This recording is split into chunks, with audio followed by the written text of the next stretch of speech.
మానసికమైన ఒత్తిడికి గురి చేస్తున్నారంటే ఒక ప్రసంగంలో ఒక సేవకుడు మాట్లాడాడంటే ప్రభువుని నమ్మిన వారికి మాత్రమే నేను ఇది చెప్తున్నాను. ఎందుకంటే ప్రభు మీద విశ్వాసం ఉన్న వారికి మాత్రమే ఇది అర్థమవుతుంది. అందరికీ అర్థం కాదు. దేవుణ్ణి అంగీకరించిన వారితోనే నేను మాట్లాడుతున్నాను. ఎందుకంటే మత్తయి సువార్తలో రాయబడి ఉంది, మాట్లాడువారు మీరు కాదు నేను అన్నాడు దేవుడు. ఇర్మియా గ్రంథంలో మొదటి అధ్యాయంలో కూడా రాయబడి ఉంది, ఇర్మియా నా నోట నీ మాటలు ఉంచుతాను అని దేవుడు స్పష్టంగా మాట్లాడి ఉన్నాడు. నీ నోట నా మాటలు ఉంచుతానన్నాడు. ఇర్మియా నోట దేవుని మాటలు ఉంచుతానన్నాడు.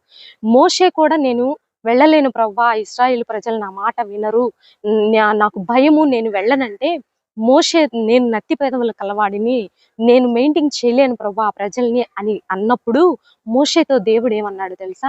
నీ నోటికి నేను తోడుగా ఉంటానన్నాడు. దైవ సేవకుని నోటికి దేవుడు తోడుగా ఉంటాడు. ఇది చాలా మంది, ఎందుకంటే దేవుణ్ణి నమ్మిన వారే ప్రజలు మరి ఎంత ఇబ్బందికరంగా మరి మాట్లాడుతున్నారంటే, చాలా మంది సేవకురాళ్ళు మీకు తెలీదా దేవుడు మాట్లాడతాడని, దైవ సేవకుల్లో ఉండి దేవుడు మాట్లాడతాడని.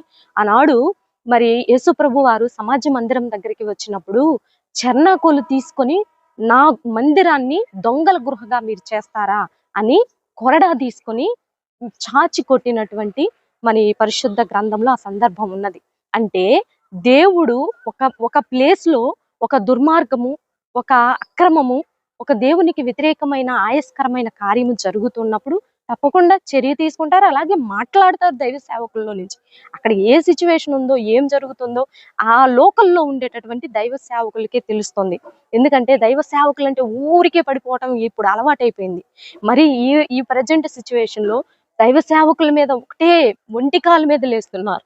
ఇది నేను దైవ సేవకులకి, సేవకురాళ్ళు ఎవరెవరైతే దీన్ని అర్థం చేసుకోకుండా మాట్లాడుతున్నారో షాలేమన్న పక్షాన, అసలు పేరు కూడా పలకటం రావట్లేదండి. షాలేమి రాజు అంటే దేవుని పేరు.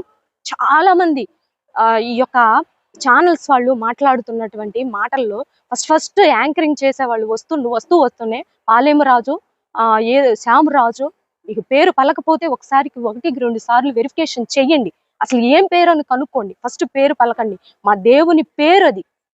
యేసు క్రీస్తు వారికి అనేక రకాలైన పేర్లు ఉన్నాయి. ఆయన సర్వశక్తిమంతుడని, ఆయన సర్వశక్తుడైన దేవుడని, ఆయన దీర్ఘశాంతమంతుడని, కరుణామయుడని, ఆయన యెహోవా ఈరే అని, యెహోవా రాఫా అని ఎన్నో పేర్లు మా దేవునికి ఉన్నాయి. ఆ పేరుల్లో షాలేము రాజు అనేది దేవుని యొక్క ఒక పేరు. ఆ పేరుని ఎన్ని రకాలుగా ఉచ్చరిస్తున్నారో తెలుసా అండి? మీకు పలకటం రాకపోతే 1-2 సార్లు వెరిఫికేషన్ చెయ్యండి.